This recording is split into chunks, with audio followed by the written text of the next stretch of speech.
નમસ્કાર દોસ્તો, જય જવાન જય કિસાન.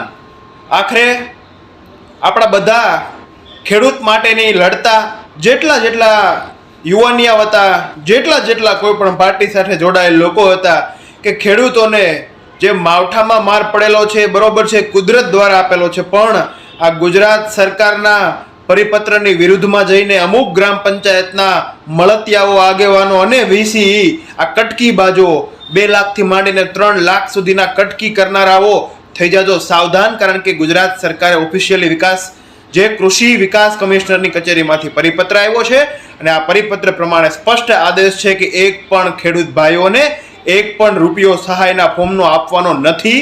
અથવા જે લોકો એવો ગેરમાર્ગે દોરતા હતા કે વીસીઈને ઓપરેટર રાખવા પડે, સરપંચોને પોહાતું નથી, 2-3 રાત દિવસ મથવું પડે, એ તમારો પ્રશ્ન છે ને સરકારને યોગ્ય તમે રજૂઆત કરો. રજૂઆત કરી હોય તો જાહેર કરો, પણ અમારા ખેડૂત ભાઈઓ પાસેથી એક ખાતા દીઠ 100 રૂપિયા ઉઘરાવીને તમે સાબિત એ કરો છો કે તમે સરકારના પરિપત્રની વિરુદ્ધમાં જઈને કટકી ખુલ્લે આમ ગાતરો છો. પણ આ સરકારને હજમ ન થયું. સરકારે આ વખતે સરકારની સરાહના કરું છું કે આ બાબતમાં સરકારે જે સ્પષ્ટીકરણ કરી અને ભવિષ્યની અંદર પણ ખેડૂત લક્ષી હર વખતે આ રીતની સ્પષ્ટીકરણ કરે એવી અપેક્ષા સહ હું મારી વાતનો વિરામ આપું છું. ખાસ કરીને જાગૃત બનજો.